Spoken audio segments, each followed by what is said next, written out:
guess it's a me show. Hi, good evening. Thanks for coming. My name is Rafael Castillo. I'm the senior planner with the city of Grover Beach, and just really want to quickly introduce my boss sitting over there to your right. That is Bruce Buckingham. He is the community development director. My partner in crime in the short-term rental implementation is Janet Reese. She is just standing up there right there.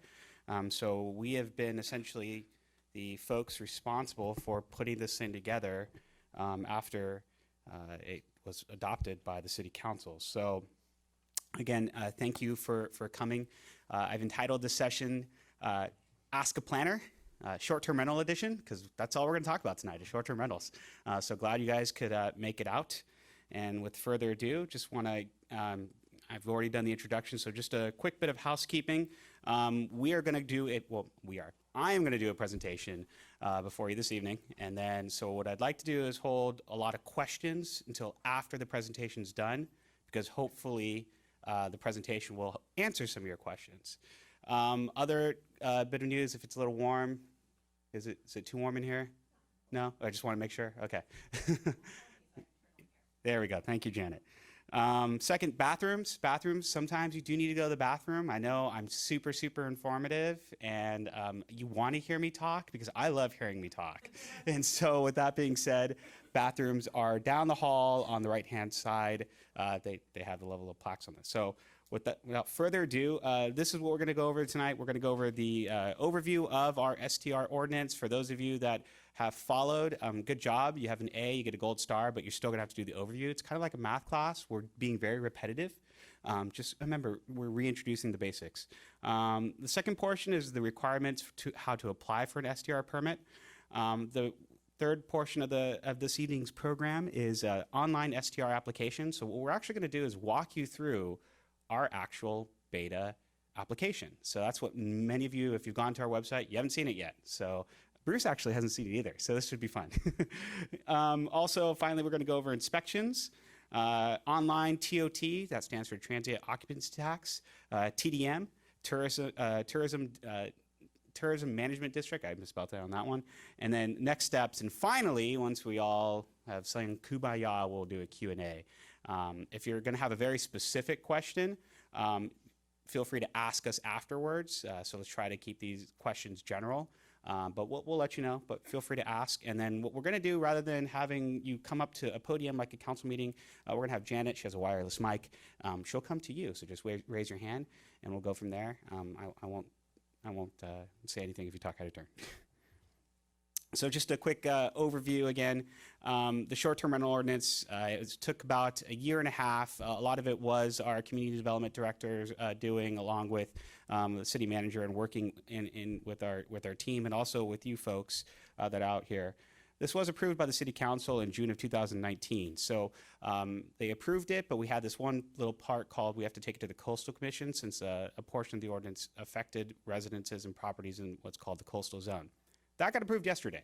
So our ordinance as of today is in full effect. What that ordinance does is does require a permit for an STR or a short-term rental, also a vacation rental. Just really quick, a short-term rental is a rental of less than 30 days. Anything over 30 days, it's a long-term rental. You don't need a permit. Is anyone here doing long-term rental? Just want to make sure so you don't waste your time. You're doing kind of both? Yeah, all right. Okay, perfect. This ordinance, again, there's differences between owner-occupied and non-owner-occupied. Can I get a show of hands of who's owner-occupied here? That means you're staying in your house. Perfect. Non-owner-occupied? Great. And a lot of you will probably be watching on YouTube. So, and then the last little piece is establishes fines for a lack of a permit. This ordinance also establishes an annual fee for STR permits. Those fees are typically set in the month of June. So these fees are set in August. Currently, those fees are $318 for non-owner occupied units and $268 for owner occupied units. So the differential of the two prices is the non-owner occupied has a couple more steps that need to get done, such as inspections, and we'll get into that later. Additionally, there's one additional fee that you guys will need to pay, and that's called a BTC, or a business tax certificate. So that is actually, typically you have to come down to City Hall and do a completely separate process for the BTC. We've rolled that into one. So it's a one-stop shop for the online application. That BTC fee is $64. So, and then we'll get into that in the wizard when we get there. So just the meats and potatoes of our short-term rental ordinance, it does establish a limit for what's considered non-owner occupied units, or those who, so those are 40 permits will be issued for those properties in the coastal zone, 60 are outside the coastal zone. Where did we get the number? Well, we actually reviewed what was out there prior to the adoption of the ordinance. Approximately about 30 units, 32 were in the coastal zone, and about 40 to 50 were outside. So again, gives us a little bit of leeway for those that are operating today. It gives you the ability to get that permit. We're not grandfathering anything in, but we did leave cushion for folks to apply for this permit and then hopefully get the permit. So the next question is, well, what is non-owner occupied? That's someone who doesn't reside and is not present during the duration of the stay. So again, you own this as a second home, as a vacation home from out of town, you're not there, you're non-owner occupied. What is owner occupied? Well, the owner occupied is someone who resides between the hours of 10 p.m. and 7 a.m. on the property. The second caveat is, and we've had a lot of questions in regards to, do I have to be there the entire year? Yes and no. So currently, as we're currently still drafting what's called the administrative rules. Hopefully those will be out in the next week or two. But it is up to 4 entire homestays. So what we're saying is you can go on a vacation. Everyone deserves a vacation from a break from their house. And so you can go and take that vacation and rent out your whole home, but you can only do it for a maximum of 30 days per permit year. And our permit years are going to run from August 1st until July 31st. So again, and the maximum you could do is 30 days. That's it. So you can break it up throughout the year or just don't do it at all. But again, that's what we're doing. We've had a couple questions of, well, I live there 6 months out of the year, or I live there a quarter of the year. 30 days. That's all you have essentially for the permit year to take your own vacation and take a break from the lovely Central Coast and go sit in traffic for the next few hours. So the picture in green, those are residences and properties on the left-hand side of your screen. Those are properties that are considered in the coastal zone. It's everything everything west of generally North 4th Street and South 5th Street. The image in yellow is it's the STRs or non-owner occupied STRs in the non-coastal zone. Now, the next question is, do we have any limits for owner occupied? No. So if you're owner occupied, there are no limits. You apply when you want to. But if you're non-owner occupied, it's kind of critical that we get the information and apply when our portal opens up. A couple other things that our short-term rental ordinance established. One is occupancy limits. So there's a table that's there. This does establish occupancy limits. Some folks don't have them, or they have up to 16 people. Our ordinance is very now specific in terms of if you have 4 or more bedrooms, the maximum amount of renters you can have is 10.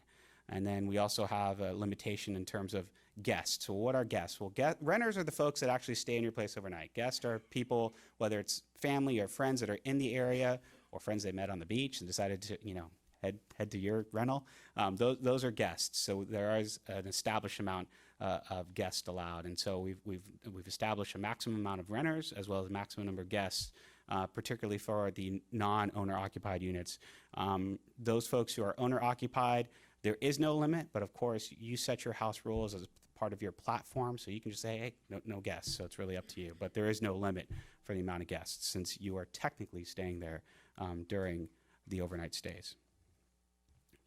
So the first question is, what are the requirements for all units? So we're now going to get into the permitting requirement portion of the presentation. How many people have visited our website? Show of hands. Perfect. Thank you. Really appreciate it. So our website is http://str.groverbeach.org or simply str.groverbeach.org. If you go ahead and click on the link, and I'm going to click on things today as a part of this presentation. This is our website. This is where you're going to go to apply for a short-term rental. You're not going to come to City Hall. You're not going to turn in a piece of paper. You're not going to request an application. Everything is going to be done on this webpage. So right here where it says short-term rental application link coming soon, that's where the link's going to go for the application. On top of that, there's text in terms of what our application process is. Again, what are owner-occupied versus non-owner-occupied, goes over general requirements. And then if you keep on scrolling, there's a tutorial help. There's a YouTube channel. We've got about 3 videos on there now. Hopefully in the next week, we'll get another video up that goes over the wizard that you're about to go over tonight. And then finally, there's an FAQ page that's sort of buried at the end. Unfortunately, you have to click through that. And then there's a list of about 15 FAQs that you can go through in terms of, can you rent a property? What if I'm a renter? You know, what is it that I need? What about construction, et cetera? So we have a lot of FAQ questions that are there, as well as a place, question number 12, that it says, is there a place you can sign up for updates? Yes, you can. So if you go ahead and click on that, there's a great Google form that pops up. We ask that you fill it out, and that way, instead of waiting for the postcards that some of you have received, you actually get something instantaneous through an email blast. So at minimum, whether you're owner-occupied or non-owner-occupied, excuse me, you're going to need these things. So the first one is a title report or deed if you've purchased the property within the last year. So again, our portal is going to open up October 1st. That is a change, by the way, from it was supposed to be this Monday, but evidently our third-party vendor is still working out a couple kinks. So we're actually pushing that to October 1st. I was going to say that at the end of the presentation. But it does give you additional time to get some stuff together. So again, if you've purchased the property recently, October 2018 will be our deadline for now. We're going to need a title report. Typically, if you purchased that property, you would have received a copy of that title report with your purchase or the grant deed. We just need either or, just a scanned copy. And the great thing about the wizard is it allows you to take pictures on there. So you can actually, if you have a laptop that has a camera, you can snap it in front of the camera and it can take a picture for you. So it makes life a little easier, especially if you don't have a scanner or the ability to scan some things. The second one is an address of an STR. We kind of do need to know where you're doing the STR. You can't leave that blank. It won't let you pass it through, but we do need to know the exact address of your short-term rental to verify that it is even a legal unit, and so that's where that starts. The third one is what's called CC&Rs, or conditions, covenants, and restrictions. Or if you're part of a homeowners association, those documents. So typically if you live in what's called a PUD, or a planned unit development, you typically will have those. If you don't live in a PUD or a planned unit development or newer type developments from either the 80s or 90s, you probably don't have to worry about that. You can definitely give city staff a call, shoot us an email. We can check in to see if we have those documents, or to see if you do live in that type of property. But the biggest caveat is we don't own those documents. We don't have those documents. These documents are available only at the county recorder's office. Or again, if you bought your home, they should have given you a copy. So you should be able to obtain that copy. We, again, can help you get the info. So when you go to the county recorder's office and ask to get a copy, they'll give you a blank stare like, what are you talking about? We'll help you through to actually say, I need recorded document XXXXX. And that way you can then get a copy for yourself.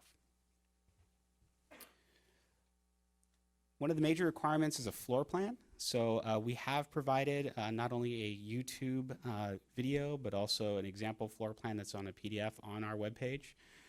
You are to provide it to what we call a scale.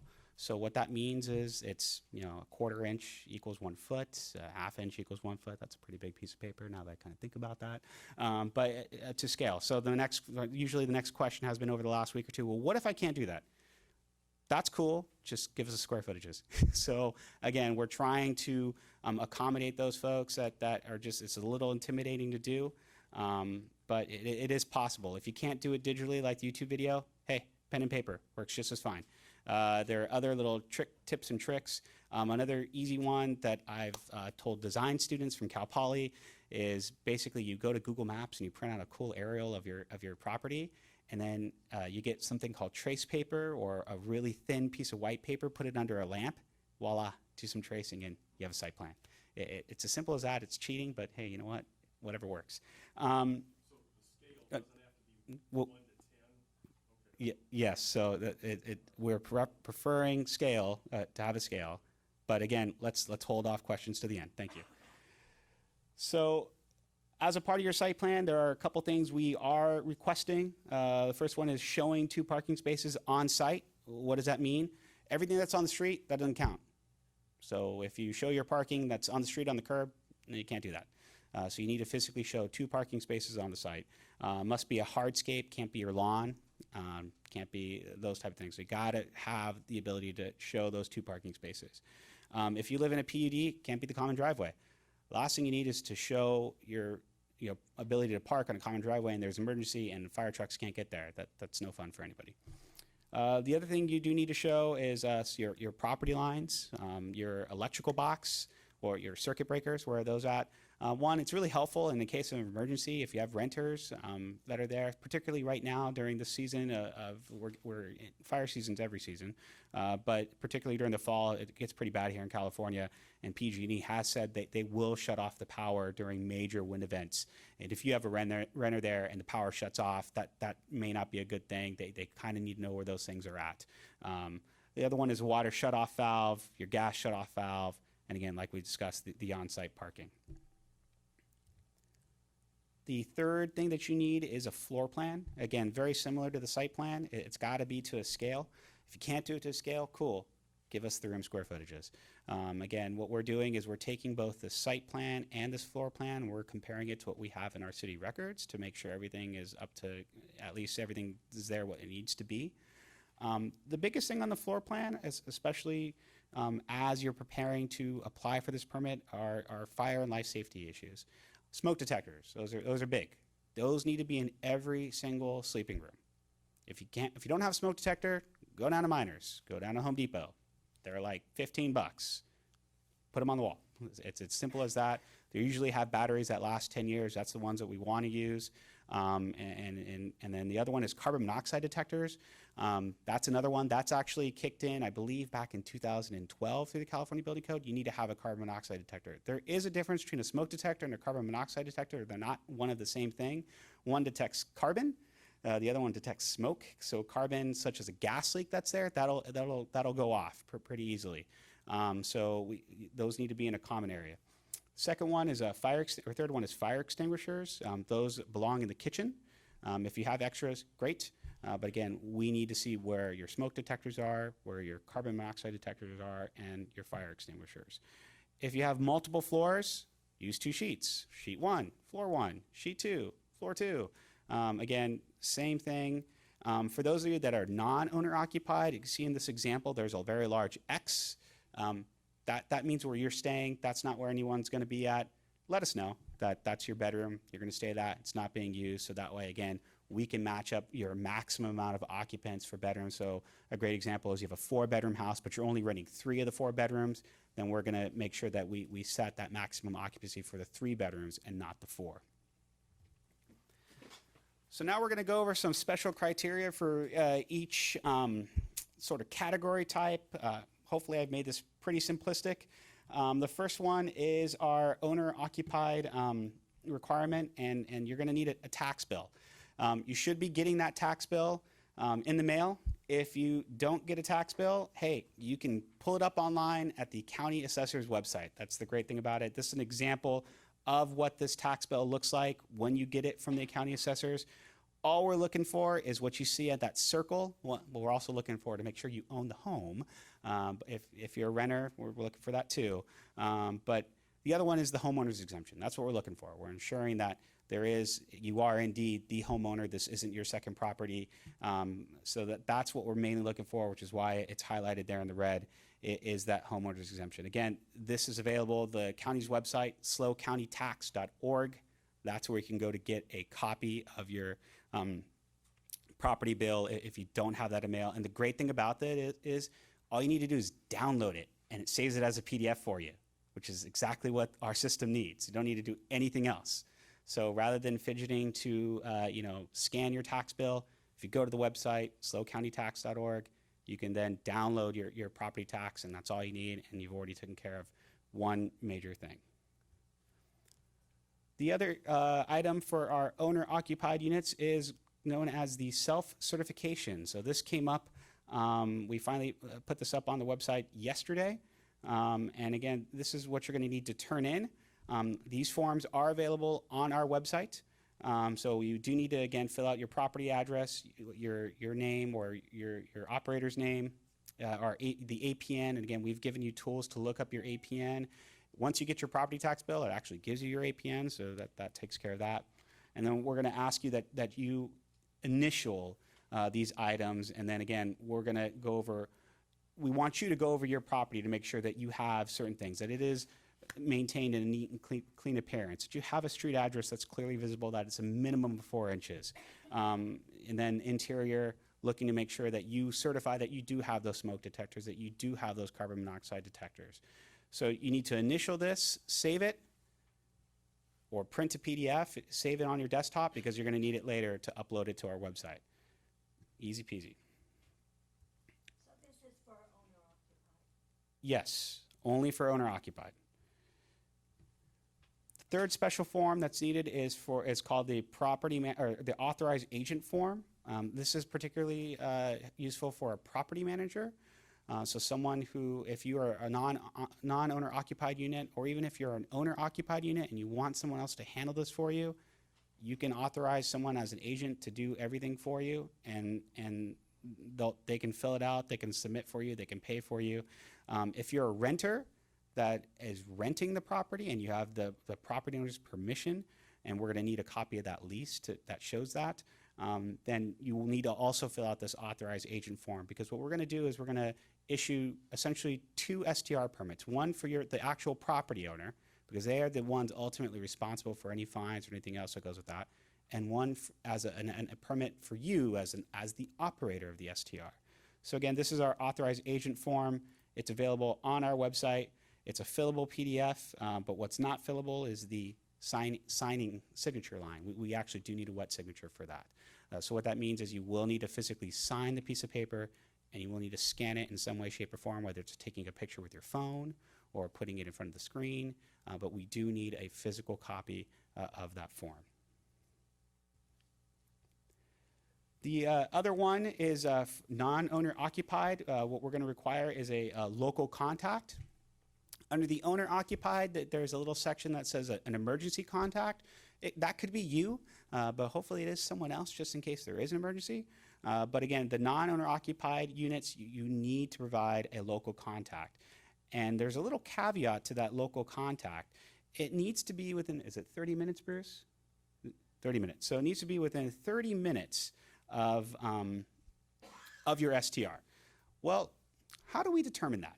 We'll let you know. So I'm going to use 911 Front Street. It's a gal that gave me a call earlier today, so she can't make it. So she gets to watch this, and we get to do her home for a minute. So she lives at 911 Front Street. She is doing STR. She has selected me gracefully to be her short-term rental operator, which is fantastic. I'm totally up to the job. So what we're going to do is we are going to basically Google, and everyone's going to see a house address. We're going to Google that. Hey, I live in San Luis. I can be your guy, but at the same time, what we're going to do is we're going to make sure that I can make it there in 30 minutes. So what we're going to do is we're going to hit the direction button, and then we're going to go from 911 Front in Grover Beach, and then we're just going to go here and click the options.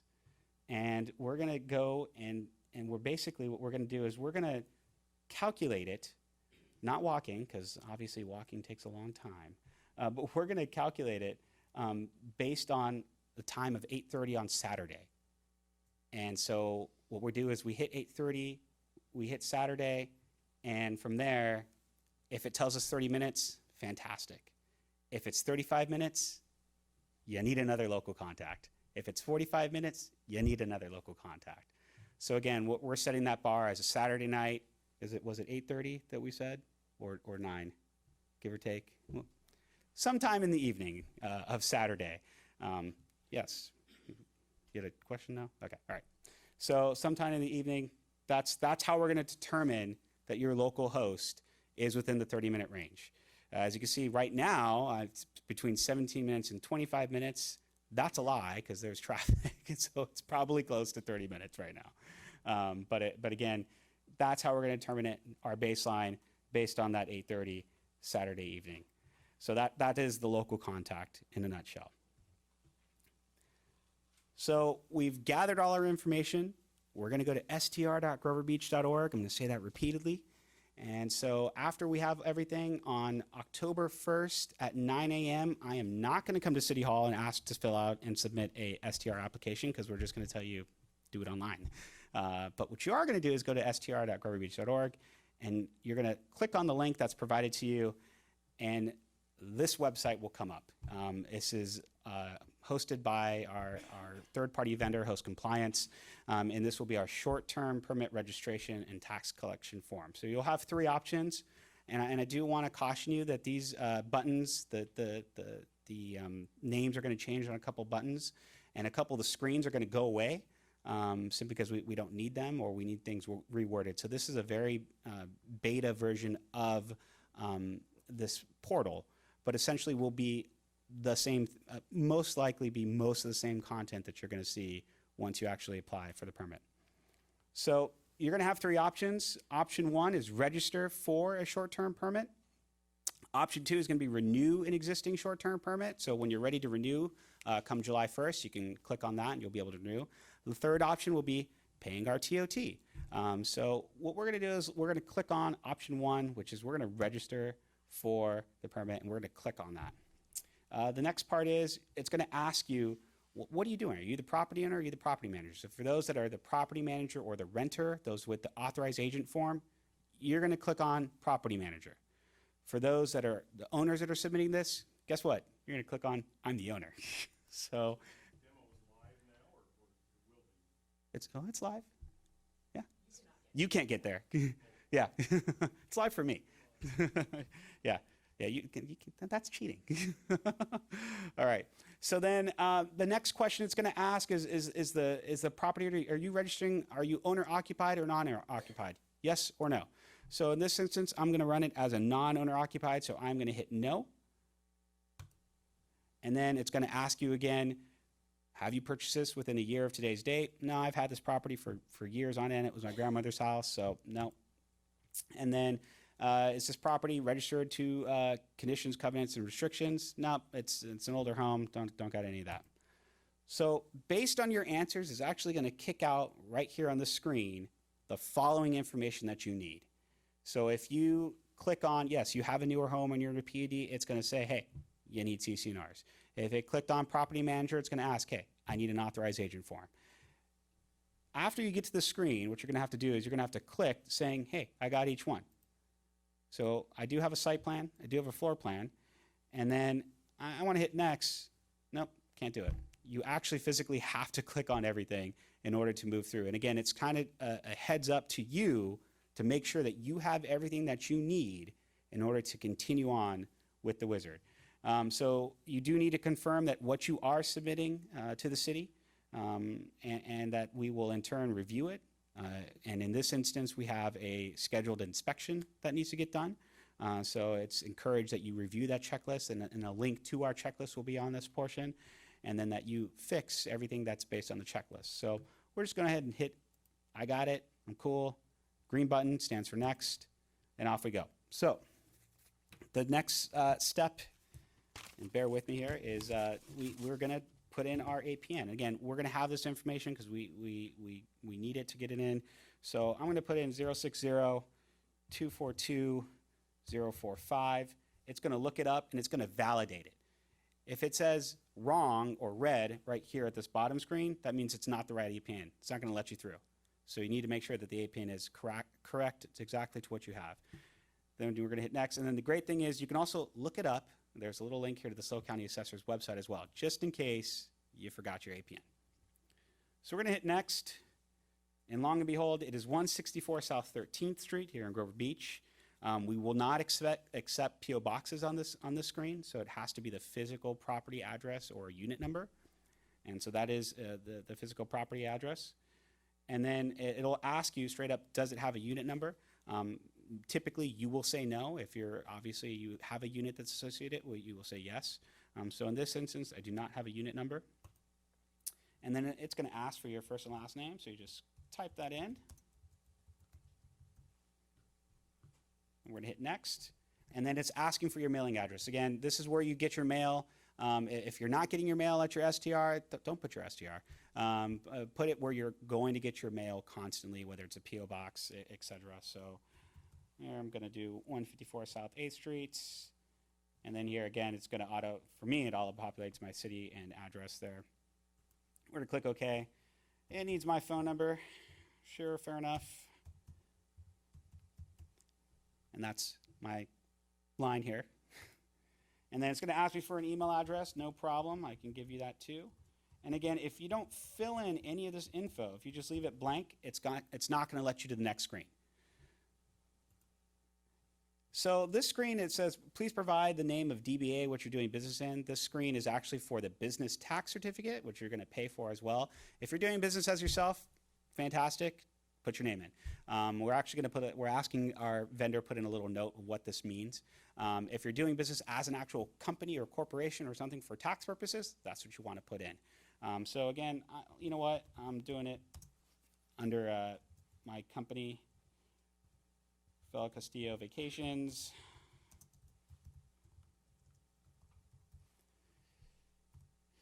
And then I'll hit next. And then it'll ask you again, please confirm or update the 24/7 emergency contact. If that's you, fantastic. If it's someone else, particularly if you're non-owner occupied, it should probably be your local contact. Then put that in. But again, I'm going to use me. I'm on my cell phone 24/7. It's me. That's my phone number. You can contact me if something goes wrong. Again, on the non-owner occupied, it's going to ask you, what's your local contact's first and last name? I'm going to use my favorite friend, Max Power. He's my local contact. He's over at 1250 Peach Street in San Luis Obispo. And again, we're not going to accept P.O. boxes. So that's the other thing, again, on the local contact. So if you try getting away with a P.O. box, it's going to kick you out that you can't do it. It's going to try to validate an address.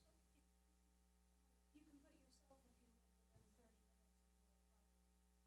Yes, very much so. And then it's going to ask, hey, need the local contact phone number? So here you go.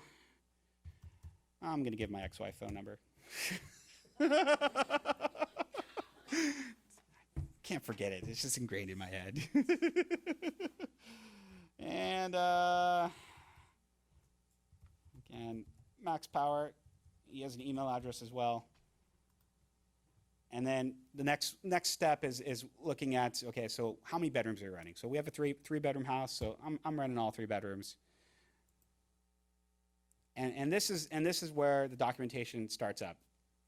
So here you have the ability, it'll ask you, please include location site, it'll ask you what you need, and then from there, it says right there, you either take a photo with a camera, in this instance, you have a camera, you can drag and drop, or you can select a file to upload. They'll accept files such as PDF, PNG, JPEG, GIF, or TIFFs. And with GIF, don't do a funny GIF, because we'll end up flagging you eventually in the end.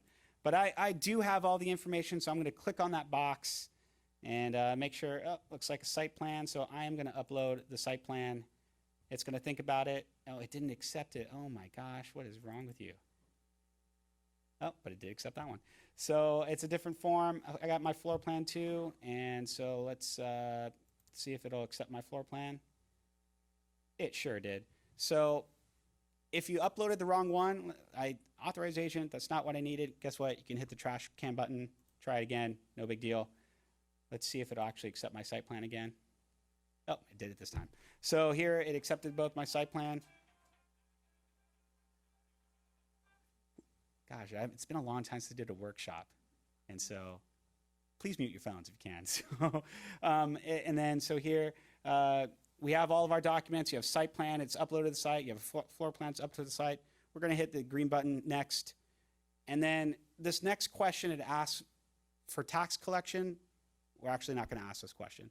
That question will go away. It actually repopulate for anything over October 1st, so don't worry about that. So I'm going to hit no. I'm not doing back taxes. And then we come up to the actual payment method. So we have 2 ways to make a payment. Payment 1 is through your bank account through what's called an ACH transaction or an electronic check. Method 2 is through a credit or debit card. If you're like me, I like points. I love points. It helps me travel places. So I typically use my credit card. If you don't want to use a credit card, you could use a debit card. If you have noticed here, there's the short-term rental fee of $318 and $64 for the BTC. We have no TOT taxes, no late penalties, but we are being charged and being assessed $3.08 for an electronic check. That's the convenience of using a third-party vendor and doing everything online.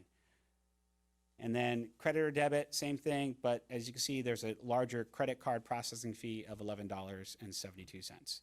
So thank you. It's Could you say that again, please? what? It doesn't go to us. It goes to it's a processing fee. It's called a processing fee. So this fee does not go to us. You actually, a great example is you go to a gas station and they have a little sign that says minimum of $10 without a charge, and then they'll charge you 75 cents to process that fee. That's essentially what it is. It's a processing fee. Could you go back to where that line of telling us what we're doing started with, you can do two ways, and this way is an $11 charge. I don't want to fall behind on that part. Sure, not a problem. So again, I'm still on the screen. I haven't moved the screens yet. It'll give you two methods to pay, either through an ACH transaction, electronic check, so routing number, checking account number that you enter into the system, or a credit or debit card. Does that make sense? I have no idea what the transactions are for. Well, this is for your permit fee. Okay. Yeah, yeah. So it breaks it down. $318 is the permit fee for a non-owner occupied. $64 is for your business tax certificate. So these are the two items that are required by the ordinance that I touched on at the beginning of ordinance requirements. And then we don't owe any TOT. We don't owe any late penalties. And this here, this last line, this $3.08, that is what's called your processing fee. So that is a fee charged by the outside vendor to process your payment to the city. Does that make sense? Which will occur every time. What was that? It will occur every time you make a payment. Yes. The 1 year, every year, you're talking about the. Well, okay, so we'll get into that in a minute. We'll answer those questions. So let me finish that. That's a great question. So if you want to save that, and we will answer that. So again, we're going to hit next. We understand which one's which. And then it's going to walk you through to make sure you have all the required information, that you've entered it correctly. This is the one screen. It's very similar if you're filling out an application. You want to make sure that everything that you've entered is correct. If it's not correct, then you want to go ahead and hit right there the pencil button, and it allows you to edit that listing. So again, it'll go over property, it'll go over applicant, who your local contact is, your emergency contact. Everything looks okay. I'm going to hit the green button for next.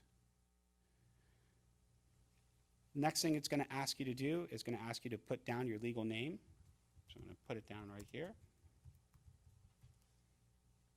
And then it's going to ask you to sign. If you're on a mobile phone, you use a touchscreen. If you're on a laptop, you're going to have to use your mouse and somehow, some way, do your signature. I'm terrible at it. I'm going to hit the next button. And this is the screen where you can enter either your bank account routing number to get charged at $385.08 or your credit and debit card to get charged $393.72. And again, I'm going to use a credit card number that has been given to me by the vendor, not my personal ones. I don't want you to see that. I would. Let's see here. Then we have an expiration date. We're going to set that right there. And then our CVC. It's still red because it's telling me it's invalid.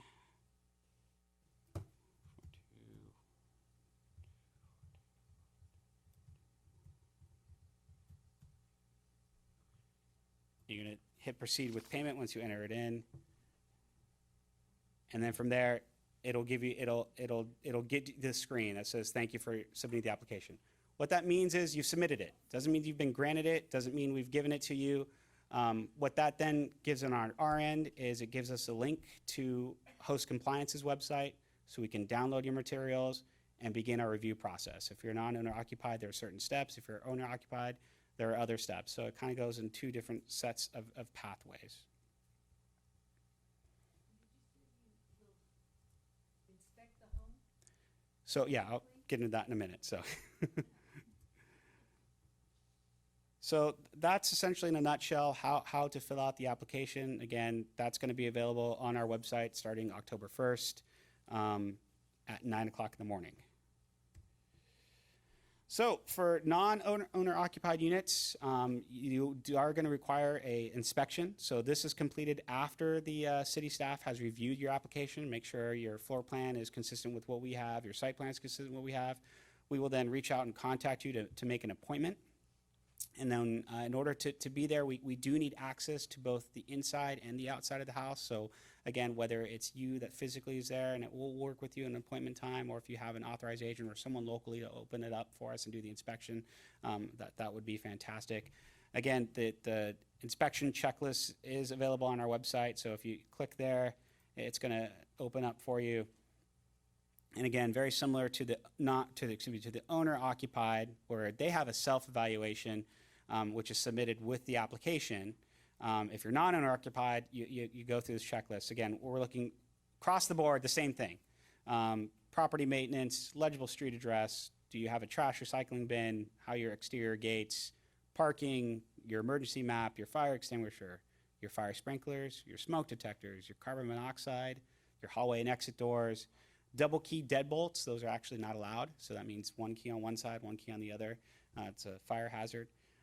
We're looking for minimum sleeping room size. Again, these are from both checklists are exactly the same, except one you self-certify and you say, yeah, I got that. The other, we actually physically come and take a look at that. And then our inspector will date it, sign it, review it, give you a pass-fail on it. Once you passed, then we will then subsequently send an email out to you. You have a permit in hand and you're ready to go. So that was the application process. The next step is what's known as the TOT, TMD payments. So again, the Transient Occupancy Tax and it stands for TOT. The Tourism Marketing District is TMD, and those are due at each month. So it's currently set at 12% per night plus a 1% per night. So our example is it's $100 per night. If you're doing $100 per night stay at your place, then you're going to remit to us $12 in TOT and $1 of TDM for a total of $13. TMD is going to be collected through the same procedure. Yeah, I'll get there in a minute. Man, you guys are so quick. Hear about the money. Nothing's funny about the money. I understand that. I understand that. Okay. All right. So again, you do want to remit these taxes monthly. So an example is if you do have stays in October, those taxes are due in November. So again, your month of October, that you can begin remitting those taxes as of November 1st. You have up to the end of the month to remit those to us. There's actually 3 ways to pay. Pay number 1, in person at City Hall, cash or check. So you avoid all fees. We don't charge you any fees, cash, check. You use our form that's available online, and you do it that way. Payment number 2 option is via U.S. mail, check only. So we have a form that's available online. You fill out that form, provide us a check, we enter in the system, off you go. The third one is, again, through our online vendor, Host Compliance. That is either a credit card or a debit ACH. Those are fees attached to it, but again, you have a convenience of it paying from home, paying from anywhere. You don't need to write a check. You don't need to come down to City Hall. So again, if you're doing mail in person, there is a form. It is available on our website. Currently, it's in our FAQs, but we're going to move that up to the front of the page. This is the form you want to fill out. It provides the established name. You put your name, your STR permit number, your business street address, which is basically your STR address. And then from there, it'll ask you, what are the total rent received for the current month stay, and then There are a couple little caveats there. If you have stays that are greater than 30 days, no TOT or TMD is collected because it's considered a long-term stay. And there are a couple other exemptions. So if you do have federal state employees on business and you actually have the physical orders, you have a copy of those physical orders, you can exempt from paying TOT, as well as any foreign government agent on business. So you're going to add those lines, and then here is the next line that's going to be the TOT assessed. It's 12% of line 3. It's very similar to a tax form that you fill out during tax time. If you download it and you use it through Adobe Acrobat, it actually does all the math for you, which is convenient. And then signature date, you mail that in. There's also a list of instructions on the back page on how to fill that out. So again, if you're going to pay by check, pay by cash, whether it's through the US mail or in person, this form is available online. You want to attach this form with your payment. What we do with this is we enter it into host compliance system, and that way it's the checks and balances to make sure that your documented stays match up with the amount of TOT you've remitted to us.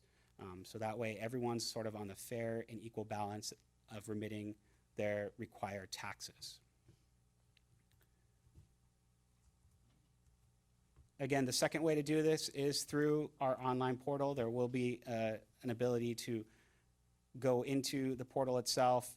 Once you're actually in the portal, you set yourself up with a username and a login, and then you're able to then log in your taxes. So very similar to the form, it'll ask you about the stays, and it'll walk you through what you need to pay. So here, I'm going to pay my TOT on an existing short-term rental permit, and it's going to ask me what my permit number is. So I am permit number 0001, and it's going to validate it for you. And then it tells me that everything's been paid, so I don't got anything to do with that. So that part is good. Let's see if 0004 works. It is also paid. So, but it'll walk you through. Again, it'll ask you the same questions that our form asked you: how many you've done in gross taxes, what exemptions do you have, and then it'll calculate the taxes for you. Again, if you're doing a ACH, it'll add a smaller fee. If you're doing a credit card debit transaction, it'll add a little bit larger fee. And then again, that's the convenience fee. We do not see that fee. That does not come back to us. That is for the host compliance to run through the banking system and process your payment.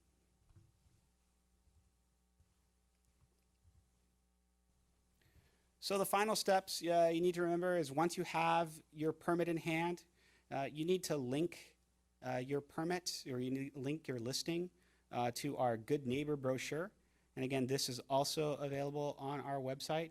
So if you drop a link on your listing, if you're on Airbnb or HomeAway, those type of websites, so they'll actually block the website name, and that's okay. They actually unblock it once your renter has booked.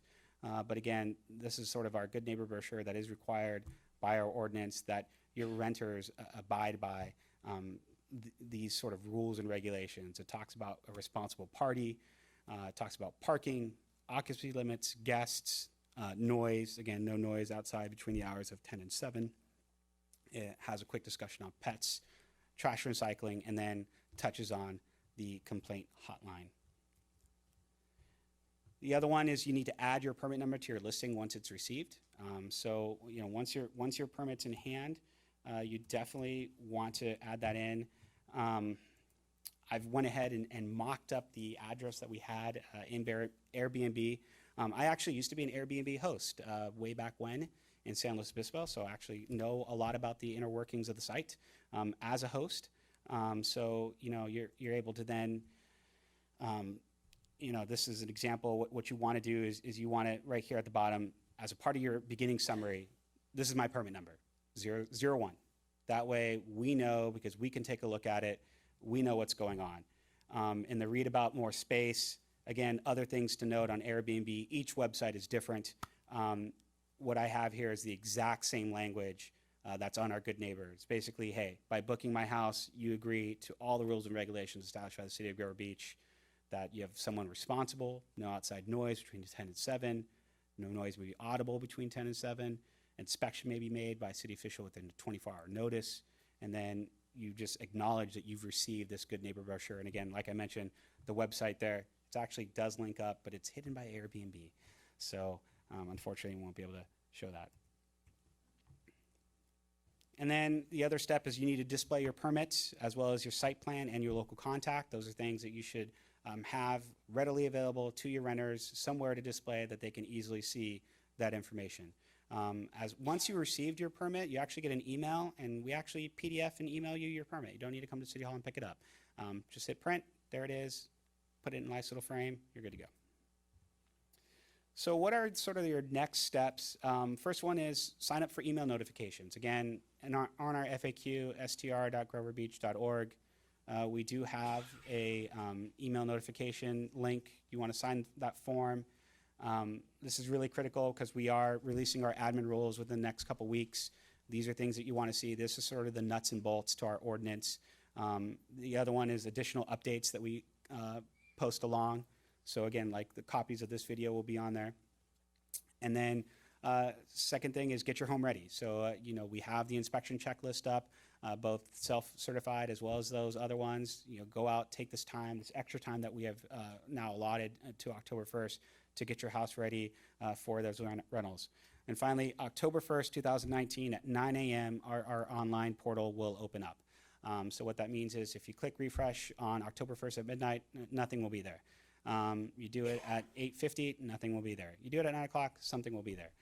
So a link will be there to take you to the portal that I just walked you through. And that's that. So apologies for the very lengthy presentation, but it is time for Q&A. So if you want to raise your hand and give me a minute, and we'll start answering some questions.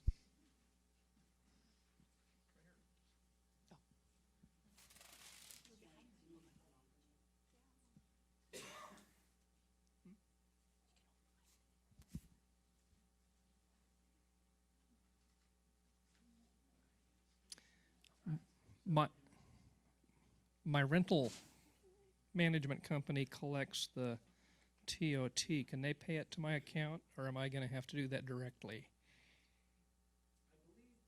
Sorry. So the question was, if you're currently using the property management, can they continue on? And correct me if I'm wrong, they are submitting that, correct? To your Yes. knowledge? Yeah, so it seems like that's, if they're already collecting it and they're submitting back to us, there's, all they'll need to do is provide us the form. That's again, on our website. That's associated with your rental, your permit number, form. But I still need to get the permit. You still need to get the permit, so absolutely. Or again, you can authorize the property management to be your agent, and they can do it for you. Can I get two? Hey, on the inspection, I'm in a 65-year-old house. It's older than I am, and I don't know if there's been anything non-permitted added onto the outside of that house. There's no additional square footage. There's no accessory buildings. Is this going to be a code enforcement visit? Are they going to be looking for patio covers or alterations on the outside? Bruce, you want to take that?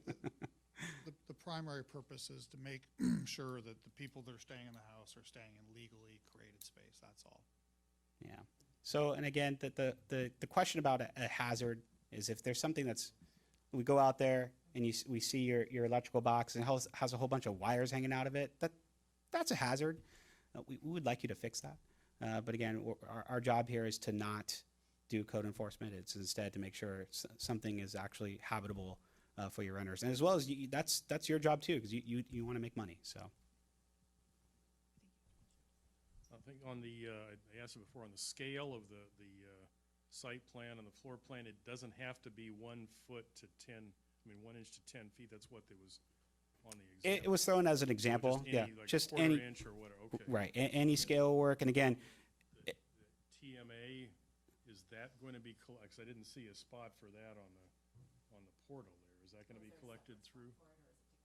for yes, it's the same. It'll be collected together as one. So, but to be full disclosure, they're actually two separate taxes, but it's just collected as one. I have this gentleman beat. I have an 85-year-old house, and so my question is, when I bought it a few months ago, I was assured that everything's been permitted. How far? I don't even know if your permits go back 85 years. How would we work that? So my suggestion, when you bought it a couple months, is first, have you actually come to City Hall and look at your street file? Have you done that? No. No. No. Because that's probably your first step, is to see what's actually in there. If it's not in there, then give it your best shot. And again, as Bruce mentioned, this isn't a code enforcement. This isn't something we're going to run up the flagpole to go to the county assessor's office and go ask for a residential building record just to see what you got. But again, we do have older structures like that, and more than likely, you might not have anything in that street file. So, we're just checking to make sure it's livable, it's habitable, and that's where we go. Okay. Thank you. I guess the most common question or issue that we find on the room addition, or whether houses, all of it's legal or not, is if we have some record there's a garage, but it's not there now. Thank you. We have a 4-unit complex, and we're going to do all 4 as STRs. I'm assuming that all 4 would then need a permit, is how I'm kind of preparing this. So 4 individual permits for that. So that is a question that best to take offline, and we'll talk about your specific situation. Okay. All right. And then as far as parking, 2-car garage, does that qualify as parking? As long as they have access to it. So that's the key. Yeah. So if you have a garage door opener that they can get in access, Right. works perfectly fine. Okay. Thank you. Did you have a question? I have several I'm questions. trying to walk back and forth and not cross the room multiple times. You were talking about carbon monoxide and fire extinguishers. Is there a carbon monoxide per bedroom, per area, or is there just one per house? I mean, I understand you have to have multiple fire alarms, but what about the carbon monoxide? Is that more than one? No, that's actually, it's required. I'm going to get very technical, so I'm not even going to go into the technical. It's just one. If you have Okay, if you have a multi-family 2-story house, Okay, then one per level. one per Okay. level. Yeah. And then you said you needed to get your tax statement that shows you own the home, and the homeowner's exemption. Is that only if you're owner occupied? That is correct. Okay, and I was looking through this, and one of the things is the check sheet. Hallway and exit doors have to be operational and not obstructed. Well, if you are not giving access to the garage because you have stuff in it, then, I mean, I have 2 sliding glass doors. I have my front door. That's a great question, and really this is about ingress and egress. What that means is the ability to get in and out in an emergency. So that's something that we could definitely talk about So offline. that would be up to the inspector to decide. We'll discuss. We can discuss after the meeting your specific situation, just because you get a little bit better idea of what's going on. Okay, I'm sorry. I've actually been through your website multiple times. I have multiple questions. On this document, it says that there's a complaint line. Are we required to give all of our neighbors notice that we're going to be doing this? Who and where are they going to get this complaint line? And people staying in the house, are they going to be able to use this as well? I mean, I just had lots of questions. Right. when I So read this. the ordinance is, so that actually is a fantastic question. The complaint hotline, it will be available. Would be on our website as well. So it's essentially it's a 1-800 number or an email service or a text service. If you are a non-owner occupied unit, are you non-owner or owner? I'm not going to be there when they're there. Okay, so if you're a non-owner occupied, once your granted a permit, we actually send out a card to property owners within 100 feet. That card will have your local contact name and number, as well as the hotline. So that information will be given out. And 100 feet has got 2 properties. Right. So if you haven't told your neighbor yet, maybe let them know what's going on. And definitely. Thank you for the questions, though. So I have a question about the terms of our payment of the STR permit. Yeah. So I'm just curious why July of 2020, that's not a full year? We're paying for a full year, but if we pay in October and it comes due in July, Right. why they chose that? So date? that's a fantastic question. We are working with a third-party vendor, Host Compliance. Before we went into any of this, we didn't know where most of you guys existed. Yeah. Host Compliance is a company that works with multiple municipalities, not only through the state of California, but also through the entire U.S. And what their job is to basically use the internet and search algorithms to pluck out each and every individual listing and then geocode that. And by geocode, meaning putting out a map of where everyone has listed a vacation rental. And what they then subsequently do is they sell that service because it's readily available. You put it out there as a host because you kind of need to tell people where you're actually hosting. And they put this as a service available so that municipalities can, if they choose to, regulate short-term rental and vacation rentals. That's how they make their money. So with that being said, we have hired Host Compliance to do not only our wizard, which they've been working on, but also hosting our online payment system, and as well as providing this information to be able to identify you guys. We've been paying that, the city, and so that this fee is connected, and it's been being paid since July 1st. So essentially, you are paying for this service since July 1st, and that's why the fee is set the way it is. All right, that makes sense.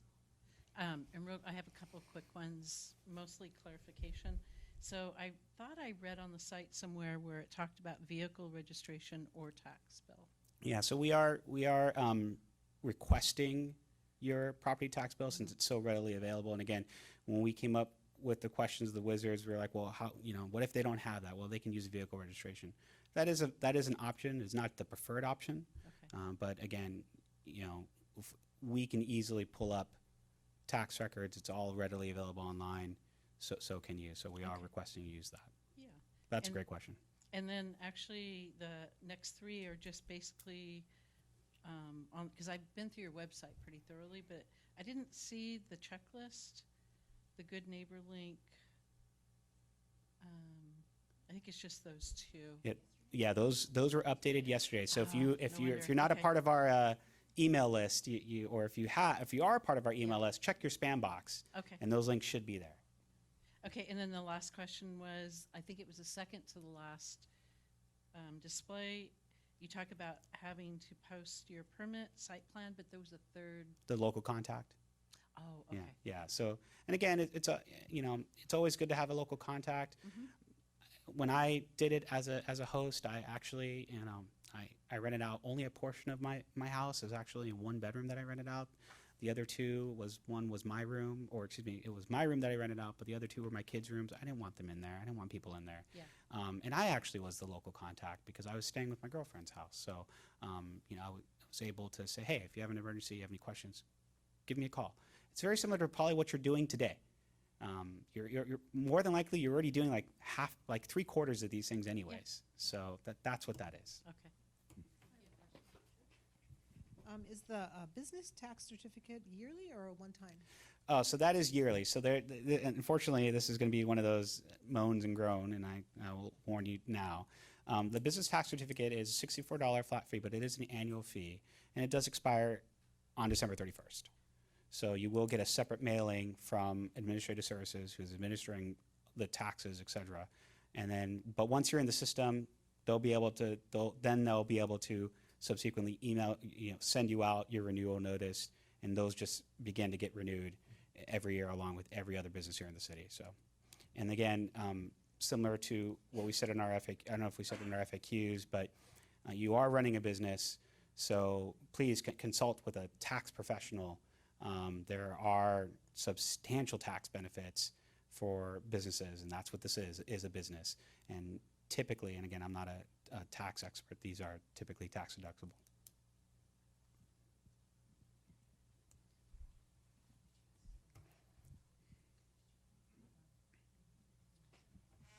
I had some questions about the tax. I know that Airbnb does collect city taxes, and you guys were working on that. Is there any progress to move forward so that they collect it and send it directly to you and bypass home compliance? Oh, that's great. So we did reach out to Airbnb back in August, at the beginning of August. We are September 12th. Got nothing. So here's the story. So it's one, if you've ever gone through the actual customer service side of Airbnb, it's virtually impossible to find a number to contact someone. Eventually we did find someone to contact and talk to, and we just have never heard back from them. They are collecting taxes for certain municipalities. So a great example, City of San Luis Obispo, they collect the taxes for them. If you are in the unincorporated San Luis Obispo County, they collect the taxes for them. The only thing is, when they collect the taxes, they just send one large check. They don't give any type of statistics or data about how many stays you have, or you have, or you have. So again, this is about parity and being fair, so there's no checks and balances. It's just one large check. And so we can't determine who's paying what, who's staying what, are they following and abiding by the rules. That's why that's why at this point, since we've contacted Airbnb, we haven't heard anything from them. And which is why we're utilizing host compliance to, again, have that sort of checks and balances in the system. We would definitely like to work with Airbnb. My suggestion, if you're using them as a system or HomeAway or other type of platform, contact them. You as a host have more power than me as a lowly customer. You contact them, especially if you are a superhost. When you get that superhost status, oh man, I'll tell you what, you get the gold glove service with a superhost. Contact them, because then you can ask that question, why aren't you working with the City of Grover Beach to collect taxes? And then have that discussion with them, and then hopefully they'll come back to us. Okay, my second question, when we apply for the business license, do we get a tax ID number as part of that? You do get a business tax certificate number. But again, your tax ID is could be your social. We actually don't ask for your tax ID number because we don't want your social.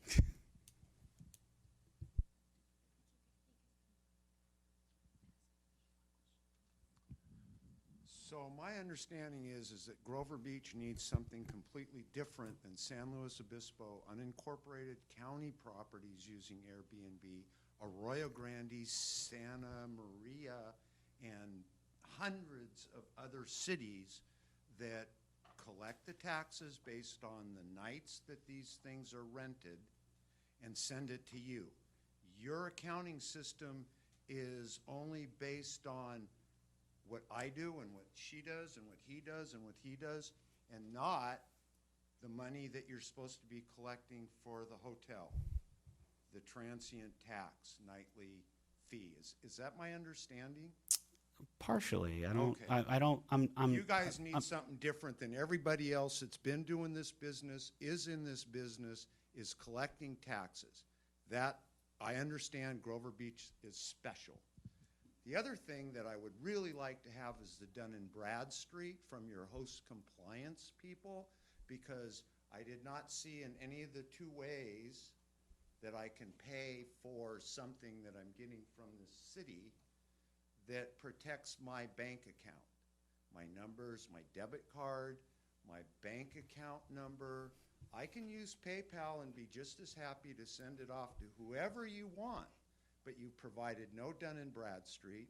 We don't have a report from the Better Business Bureau. Who are these people that you're telling me I have to give them my bank information and that they're going to do a transaction directly to my bank? Is it Target? Oh no, Target got robbed. online.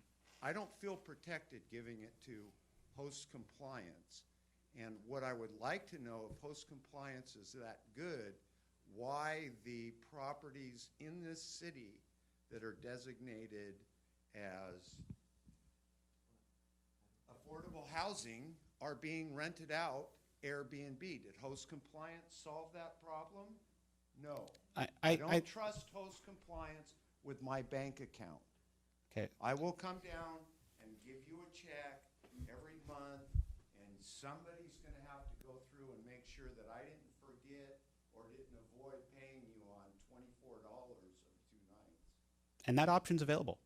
To what, not pay you? No, to come down to City Hall and pay in cash or check.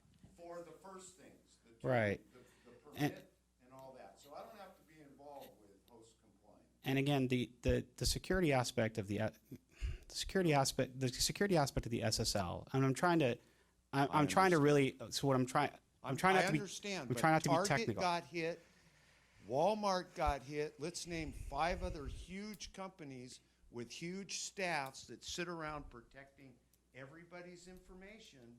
They all got hit. Okay, so it's a good question, and it's from the security. If I can come down here and pay for my permit, you did not say that up there, I'm fine. Okay, from I'll a give you a check for my rent, taxes, and I'll come down here and get my permits. I just don't want to give it to a third party.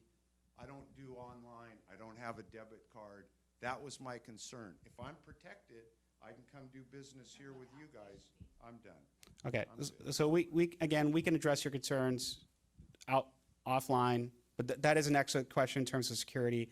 It is my understanding that their security protocols follow standard banking practices in terms of security protocols based on the information we have had and the meetings we've had with host compliance. That's wonderful. I can pay right here though, right? Yeah, so you can pay by check for both the permit fee and the monthly. Just the monthly, Just the taxes.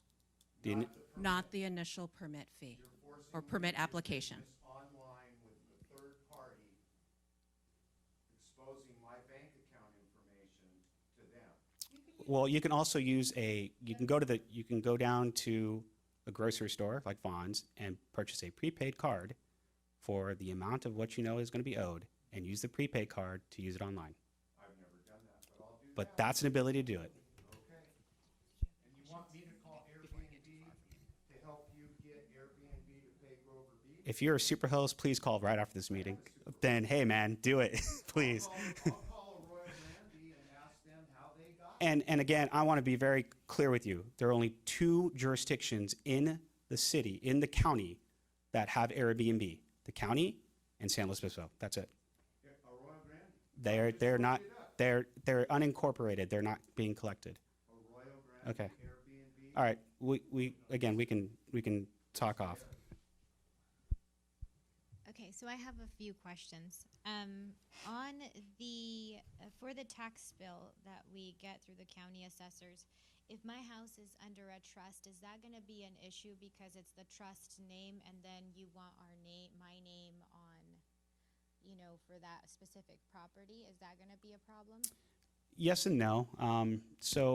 And again, the great thing about this is we do review it, and so it's not being shipped off to some other company to review. We're reviewing it internally in-house. And so one of the main reasons why we ask for phone numbers and emails is so we can actually pick up the phone and contact you and say, hey, that's an issue. Can you shoot over a grant deed or some other second form of verification and then call it a day? So again, that we're going to try to take that on a case-by-case basis. But again, if it matches in the system, what we have in our system, more than likely you just roll on through. Okay, got it. And then the other thing, in terms of the inspection, I know you said that we would get like a pass or no pass. So let's say, for example, the inspector found something. How long do we have to either repair it or, take care of it to get a re-inspection of what, I mean, my house doesn't have any additions or anything. The way I bought it, is the way it has been. I've been down here since the very beginning when I went on an expat assignment. So when I left, I did have a property manager handle my property, and I did get a street filing. Is that what you referred to it? A street file? And there's really nothing on there.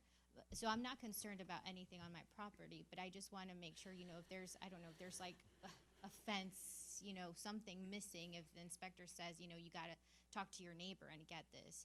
I can't issue you a pass before this. How much time do we have to take care of this? And It's really on. It's very similar to a building inspection for a permit. It's really on you. It's your time frame. So if it's something where you're missing a carbon monoxide detector, and we let you know, then you can go out to the hardware store and maybe try to reschedule with the inspector. Say, hey, can you come back later in the afternoon? This will get completed. So again, no third-party vendor is doing this. This is all in-house. I believe our code compliance is going to be doing some of the inspections. I know I more than likely will do a couple of the initial ones with them. So again, we're just really trying to accommodate you, especially we know you work, we know you're taking time off to get this done. So we want to try to be as accommodating as possible to get you the permit that you need. okay, and then my last question, I'm sorry. I know you mentioned that host compliance is going to keep up with making sure, letting you guys know that we're paying our fair amount of taxes. So I started hosting in March, and since the day I started paying my taxes. I have 2 listings for my same house, so my house is a 3-bedroom, 2-bathroom, but sometimes I do just 2 bedrooms, sometimes I do the whole house. I want to make sure that I'm not going to get dinged, because if they're saying you should have paid this much more taxes because they're looking at my higher rate for my 3-bedroom, when I did maybe 3 stays for my 3-bedroom and 5 stays for my 2-bedroom, they don't say these numbers don't match up because her calendar was blocked for these days, and this is the rate she should have been charged, and this is how much she should have paid you in taxes. So again, that's a complicated question, but the way it's my understanding is once the system has identified you as a listing, it actually, if it's the same address, it shows 2 dots, and then from there, once a permit's been issued, it'll have the same permit number for the 2 dots. And then it's just looking at documented stays is really what it is as a part of the auditing. So it's looking at documented stays for both of them, whether it's X day, it just basically, a documented stay is essentially a review. So that's how the system tips off to, how someone stayed there, is someone left you a review. And that's the way the system works. You get users coming more, it's inherent when you're an Airbnb or a platform, and you as a user, you gravitate to users who have multiple reviews. And you also gravitate to users who have good reviews. You tend to shy away from those that have bad reviews. So that's how it does the documented stays, is essentially through the reviews. Okay, I'll talk to you about something after. Okay, so what if you have a property that has 2 houses on it, and you rent one and you live in the other, but they have different addresses? Is that owner occupied or not owner occupied? That is so owner occupied. Seriously though, it is owner occupied. Our administrative rules right now are in draft form, and we're reviewing that. But we have really thought about that issue right there in terms of, again, looking at a legal second unit and an ADU. You do a whole house stay in one, you stay in the other, but you're there, again, meeting the criteria. You're on the property. You're there from 10 p.m. to 7 a.m. You are meeting that definition of owner occupied. And again, that's the key part of the administrative rules. We'll spell situations like that out. But at this point, yes, that is an owner occupied. Okay, cool. And then if you somehow get denied, is that fee that you pay online refundable or not? Yes, very much so, I think. Minus your fee that you pay through it?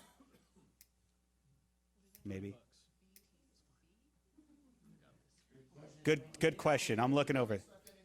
We don't expect people to get denied. Yeah, and so you guys have underestimated the amount of people who are gonna apply. You know what I mean? So you're only issuing 40 permits for the coastal. Non-owner occupied. Right. And again, if you're owner occupied, there's an unlimited number. And so, very quick, before we get the gentleman again, Janet. So, as Bruce just touched on, we're trying not to deny any permits. The reality is, if you get denied, it's more than likely because you probably have illegal construction and you need to get a building permit. You could still be in the queue and get a building permit, and once the building permit's been issued and done, you get an STR permit. So again, we're not really looking at refunds very much on this one, because we are looking to issue these permits so that you're in compliance, and we really don't want to deny many permits at all.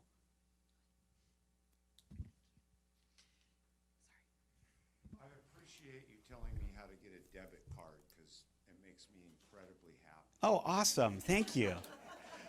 I will say, however, in listening to answers to 3 questions here, that your third party is going to go in and analyze the calendar on my property to determine how many nights it's rented, but they don't know that on Monday and Tuesday every other week, I close it, because I got other stuff to do, so I don't want to clean, I don't want anything going on. So they don't have a clue. So now, to help Grover Beach out, not that I'm the kind of guy that would try to find the hole and not pay my fair share, but there's no way they know what it is I've actually rented that month, except for Airbnb that collects the money. So I can give you anything and just tell them, those are all the nights that I have it closed. What's your address?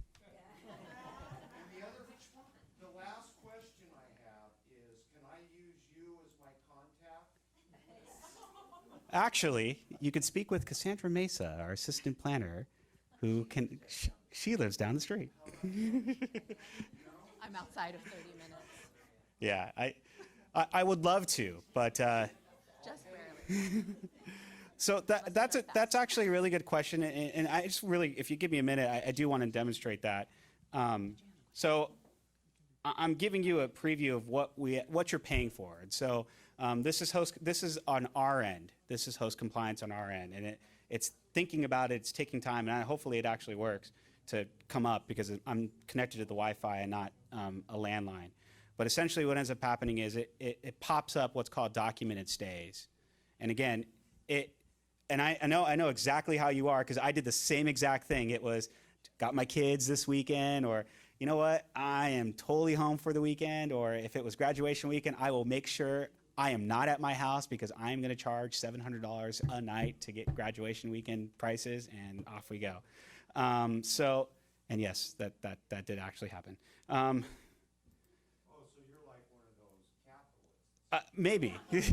But I had to stop, unfortunately. My girlfriend moved in. So so again, just clicking on it. This is 620 Park View Avenue. Is anyone here for 620? Just want to make sure. Okay. So again, just really quick, it shows us the match details, an address that's been identified, and then again, here are the documented stays. Where did they get that from? It's all from your reviews. So it doesn't physically, you can't physically click on it, but that's how they scroll it, because again, Airbnb, it's a public site. When people leave a review, that's public. That's how these folks are getting how you're getting your documented stay, because they're leaving a review. They leave a review because they liked where you live. You want them to leave a review because you want to make more money. They just culminate this information from the web because it's publicly out there information.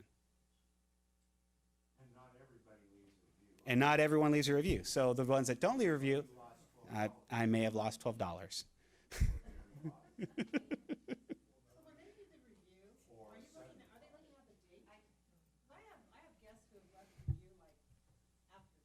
They're looking at the date, and also at the date that it says booked. That's the other thing too, is one, because again, in Airbnb system, depending on how, when I was an operator, I wanted to know 7 days out, because I needed to make sure my house was clean. Some people, hey, you can have a 24-hour notice because you have a cleaning service that can come right in and quickly get it, and you have someone that does an Instabook. Again, this is talking Airbnb. Other websites, I have no idea. Throw some at that. Hi. Oh, well, sorry. She has the mic. I didn't see her.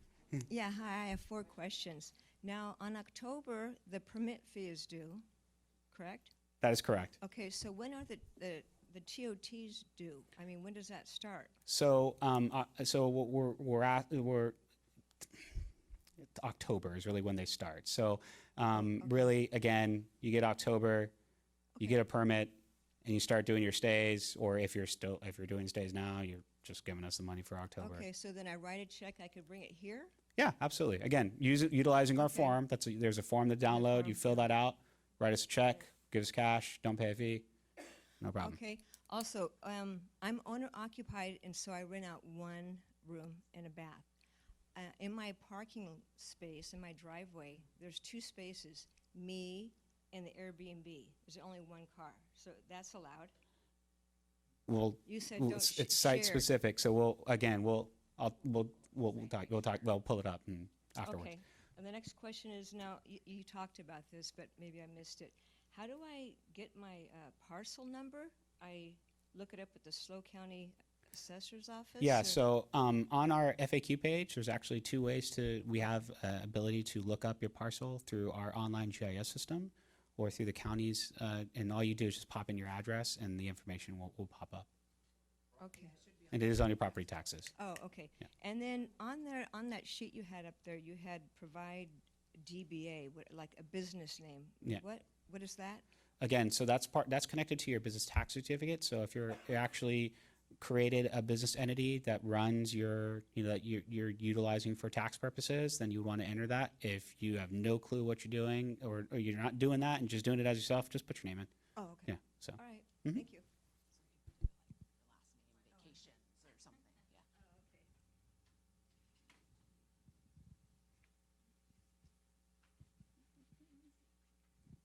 Just wondering how long it's going to take to get the permit. From when we file October 1st, is it going to be 3 weeks in? Are we going to be in compliance while we wait? So let me first answer the compliance question. Everyone at this point is in compliance. So it's after November 12th. If you haven't applied, then what we're gonna have to do is look who's applied, not send out any cards. Who hasn't applied, hey, we're gonna have to send out some cards, give a warning, and then again breaking that into getting people to apply or drop off and then go to the next level, which is fines, etc., per what our ordinance is. Okay. As far as the turnaround time, I don't know. Janet and I have anticipated that we're probably going to see most of the permits right off the bat. So I don't know your best case, but once you've applied, that's the biggest key is applying. That Once puts you've you in compliance. Yeah, exactly. Okay. We have 100 other STRs. Okay. Yeah. And what is the non-compliance fine? So after November 12th, the non-compliance fine for the first night stay is $500. First documented stay. Okay. Second documented stay is $1,000, and $1,000 every subsequent second documented stay. It's a nice fine. All right, thank you. I'll make mine really quick. So you were showing the compliance link there, and what I'm interested in, I always block out November and December. I mean, I'm still active in Airbnb and VRBO, but I block it out. So how would that affect? So as the instructions say, if you don't have any rent, you put 0, return the form, no check. Okay, I just want to Yeah, make sure that yeah. the compliance company. Yeah, no worries. Okay. And the same thing, when you log into the website itself, you can log in, put 0, and it logs you in. I want to know what the city's problem was with receiving a lump check from Airbnb. I assume it would be in the property owner's name, or memoed, referenced, whatever, in the tax that you want us to fill out a tax return, basically. I looked at the application every month and send you money. And why wasn't that good enough? We've actually never received anything from Airbnb. No, what I was told is that Airbnb would send you, and you even said it tonight, that they wanted to just send you a check. They simply just send the city a check based on everyone. Everybody in the city? No, every operator. They just send one check, and this is the amount. There's no For my property? no for everyone. Oh. Everyone. That The wasn't made collective. clear. Yeah. Yeah. For the whole city? Yeah. So if all you got, Okay. so great example. All you guys are operators. You're the only operators in the city. They'll just send us $25,000 and say, there you go. Oh, I They don't. see. They don't say any information. Who's operating, who's doing what, how many state. There's nothing. Here's the check. So I got it. where's Faraday and Parity? That Where's was the not checks and clear balances? to me. Okay. So. I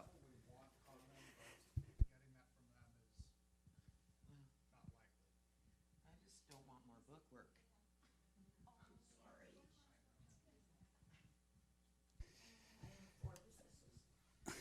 The business license that is due every December? Oh, it's due. It's issued it expires in December.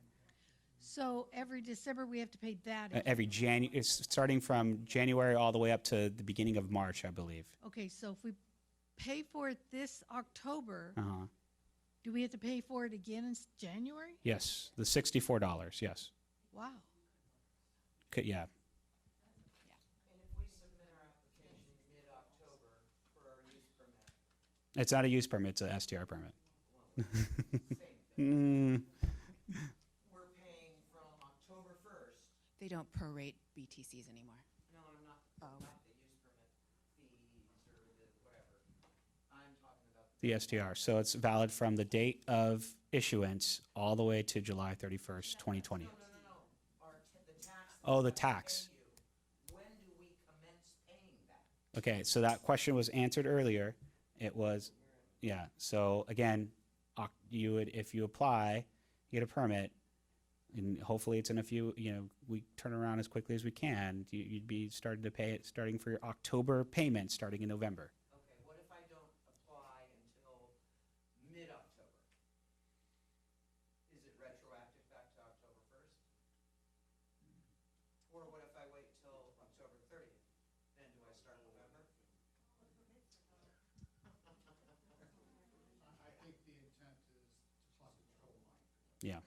Beginning October 1st. Right. Regardless of when you fill out your application. Right.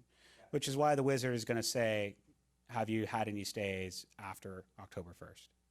Yeah. Are there any other questions? Oh, yes. I believe you answered this, but you mentioned the booking calendar as part of the algorithm for determining nights. So I think, I suspect. I don't use Airbnb, Uh-huh. but the company I use, I go in the back door and mark the days out I'm there. So anybody that looks at the calendar thinks the house is occupied. And again, this is what I suspect based on their online listing. I don't know how, I don't know your exact things, and I could be wrong on, but again, that's just me trying to deduct how the heck they figured this out. So that's my best guess. Well, if you come visit me, I can prove it based on my statement. Okay, all right. Well, no worries.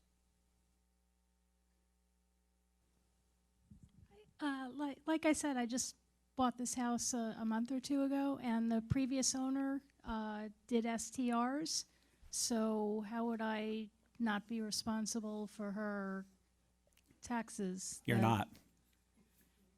But host compliance wouldn't know that it's her and not me. You're not. And again, it's starting October 1st. Okay. All right.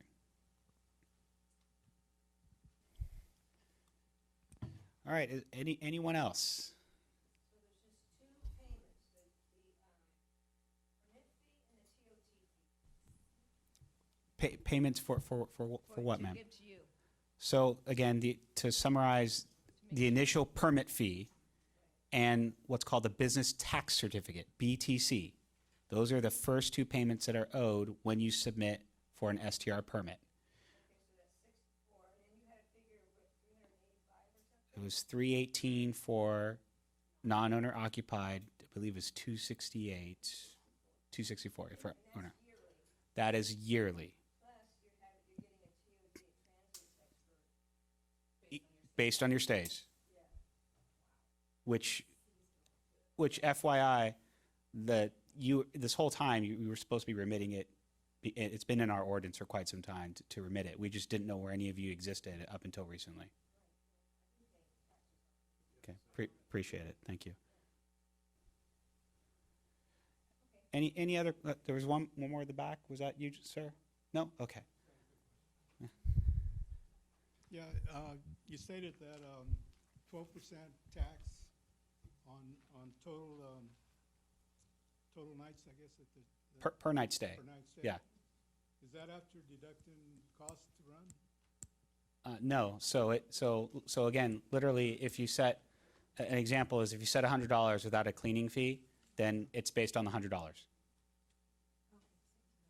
If you have a cleaning fee, then it's based on the $125 cleaning fee. And the stay. Yep, total. Yeah. Yeah. Does that make sense? So again, like, okay, so when you go to a hotel, yeah, it's like a hotel tax. Just think of it just like that. It's your hotel tax. So when you go to a hotel and you book a room and it says it's $200 a night and you book a room in San Francisco, that's a 24% tax they're levying you per night. So you're paying an additional $24 on that $200 stay per night. So an easy way to calculate that at the end of the month would go to your Airbnb, look at your total nights occupied, and then multiply it by whatever that percentage is, right? Yep. No, Is it owed on the cleaning fee or? Yes, it is. total. So I think the best way to do it would be to go to your. It says in the ordinance.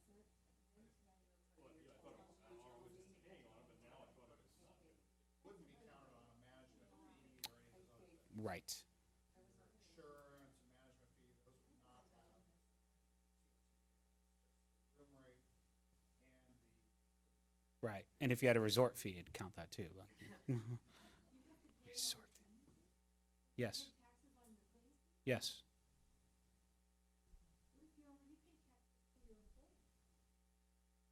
You have to pay taxes on your. Again, it's the right to stay short term within the city of Grover Beach. It's in our ordinance. It's in our it's our tax ordinance. It was recently voted on by the people back in November to increase that. So it's essentially it's just a tax to stay here overnight. It's the tax you pay for the luxury of staying in Grover Beach for one night.